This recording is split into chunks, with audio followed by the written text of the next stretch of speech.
Hello दोस्तों, welcome to my YouTube channel Rojgar classes 124 में आपका स्वागत है। साथियों, मैं आशा करता हूं कि आप सभी अच्छे होंगे और आपकी स्टडी भी शानदार चल रही होगी। साथियों, कल हमने आरआरबी एनटीपीसी 5 जनवरी 2021 के जीएस के कुछ महत्वपूर्ण प्रश्नों को देखा था। आज हम उसका पार्ट 2 देखेंगे, जो बाकी बचे हुए क्वेश्चन थे। तो चलिए देर ना करते हुए हम अपना टॉपिक स्टार्ट करते हैं। साथियों, यदि यह वीडियो आपको अच्छा लगे तो अपने दोस्तों के साथ शेयर करना ना भूलें और साथ ही सब्सक्राइब करना भी ना भूलें। तो चलिए स्टार्ट करते हैं। साथियों, पहला प्रश्न है, भारत में 1967 में पहला प्रयोगात्मक उपग्रह दूरसंचार अर्थ स्टेशन कहाँ स्थापित किया गया था? तो जो आंसर दिए गए हैं वो दिए गए हैं अहमदाबाद, या बी अहमदनगर, या सी औरंगाबाद, या डी इलाहाबाद। तो जो पहला प्रयोगात्मक उपग्रह दूरसंचार अर्थ स्टेशन जो स्थापित किया गया था वो किया गया था ऑप्शन ए अहमदाबाद में। आइए एक्सप्लेनेशन देख लेते हैं। अहमदाबाद में सन 1967 में प्रायोगिक उपग्रह संचार पृथ्वी स्टेशन चालू किया गया था, जो भारत के साथ साथ अंतर्राष्ट्रीय वैज्ञानिकों और इंजीनियरों के लिए प्रशिक्षण केंद्र के रूप में उभरा। तो इसका सही आंसर हो जाएगा ऑप्शन ए अहमदाबाद। चलिए अगला प्रश्न देख लेते हैं। अगला प्रश्न पूछा गया था, जो पेपर देख रहे हैं वो पेपर है 5 जनवरी 2021 का, और क्वेश्चन पूछा गया था यूएन के 8वें महासचिव कौन थे? अच्छा क्वेश्चन है। तो ऑप्शन दिए गए हैं। ऑप्शन ए है एंटोनियो गुटेरस, या बी यूथान, या ऑप्शन सी बान की मून, या ऑप्शन डी कोफी अन्नान। तो 8वें महासचिव थे वो थे ऑप्शन सी बान की मून, जो 2016 तक रहे थे।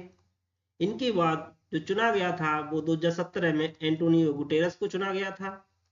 वर्तमान में भी यही यूएनओ के महासचिव हैं, जिनका कार्यकाल 2026 तक है। ये दूसरी बार चुने गए हैं। तो इसका जो सही आंसर है 8वें महासचिव बान की मून। चलिए अगला प्रश्न देख लेते हैं।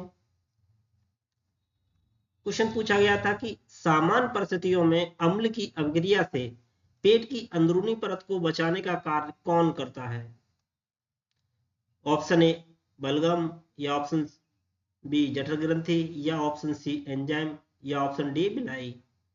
तो जो पेट की अंदरी परत को बचाने का कार्य बलगम करता है, तो इसका सही आंसर हो जाएगा ऑप्शन ए बलगम। आइए एक्सप्लेनेशन देख लेते हैं। जिन क्वेश्चनों की एक्सप्लेनेशन जरूरी है उन क्वेश्चनों को एक्सप्लेन किया गया है। तो अम्ल की अवक्रिया से पेट की अंदरूनी परत को बचाने का कार्य बलगम करता है, और जो जठर ग्रंथियां होती हैं वो पैप्सिन, बलगम और एचसीएल अम्ल का स्राव करती हैं।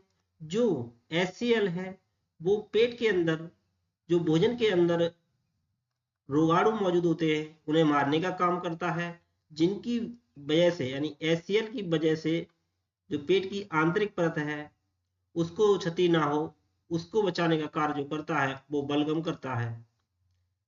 तो इसका सही आंसर हो जाएगा ऑप्शन ए बलगम। चलिए अगला प्रश्न देख लेते हैं। क्वेश्चन पूछा गया था कि भारत के तत्कालीन राष्ट्रपति द्वारा पहली बात्या भट्टी का उद्घाटन राउरकेला स्टील प्लांट का शुभारंभ किया गया था। तो राउरकेला यह उड़ीसा में है, जिसे जर्मनी के सहयोग से सन 1959 में स्थापित किया गया था। तो ऑप्शन सी सही है इसका, 1959। आइए अगला एक्सप्लेनेशन देख लेते हैं। Option C Rourkela. राउरकेला इस्पात कारखाना उड़ीसा के अंदर उत्तर पश्चिम छोर पर समृद्ध खनिज क्षेत्र में स्थित है। यह सार्वजनिक क्षेत्र का पहला एकीकृत इस्पात कारखाना है, जिसे जर्मनी के सहयोग से स्थापित किया गया था। 3 फरवरी 1959 को तत्कालीन राष्ट्रपति डॉक्टर राजेंद्र प्रसाद ने राउरकेला में इस्पात संयंत्र की पहली बात्या भट्टी पार्वती का उद्घाटन किया था?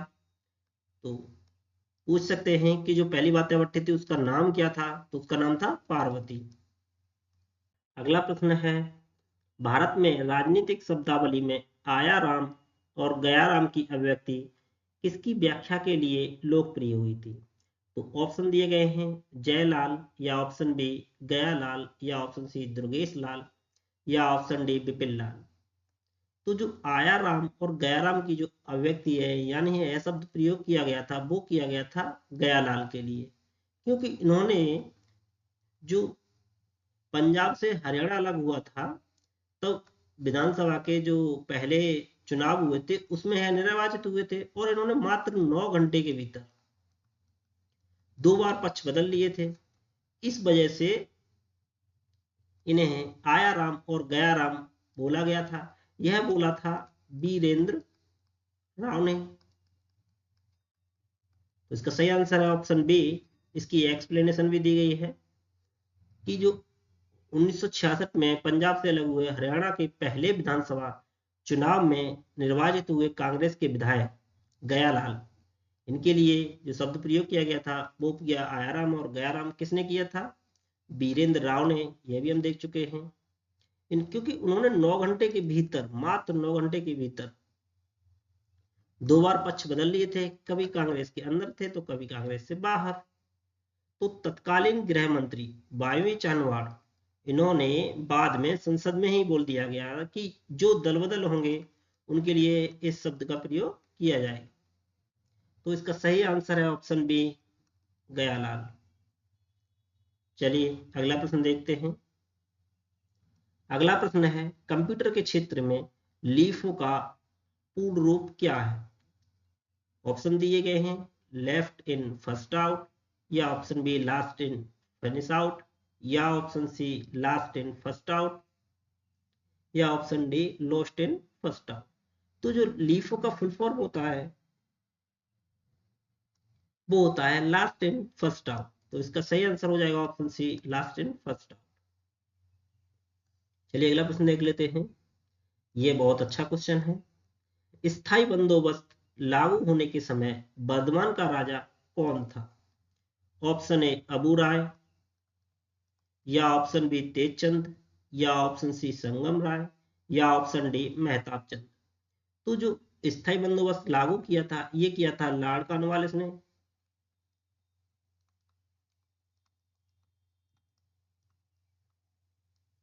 तो उस समय जो वर्धमान का राजा था वो था तेजचंद। तो इसका सही आंसर हो जाएगा ऑप्शन बी तेजचंद। और स्थायी बंदोबस्त के द्वारा जमींदारों को भूमि का स्वामी बना दिया गया था।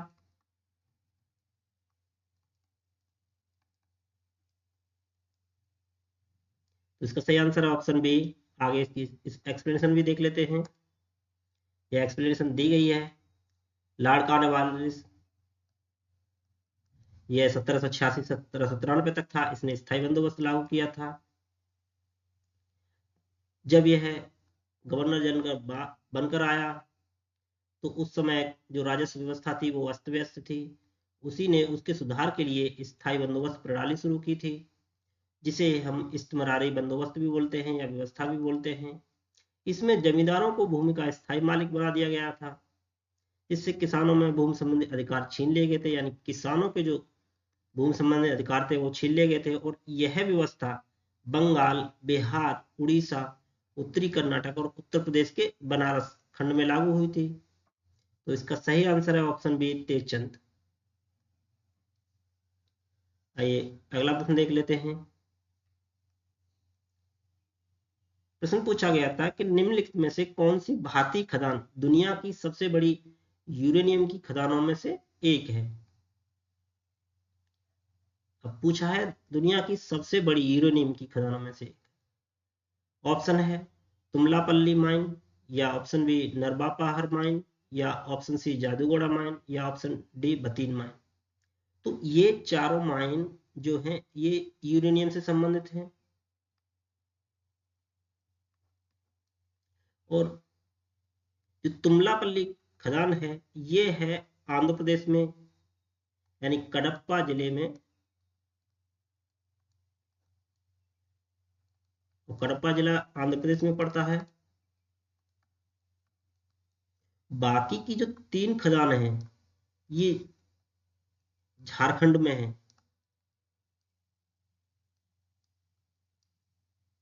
तो इसका सही आंसर है ऑप्शन ए, तुमलापल्ली माइन। तो ये सबसे बड़ी खदानों में से एक है।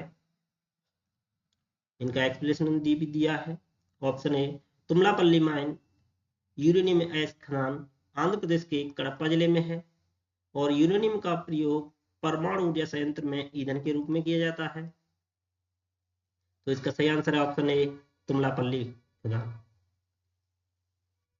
अगला प्रश्न है, लंदन में संपन्न हुए दूसरे गोलमेज सम्मेलन में कांग्रेस का प्रतिनिधित्व किसने किया था?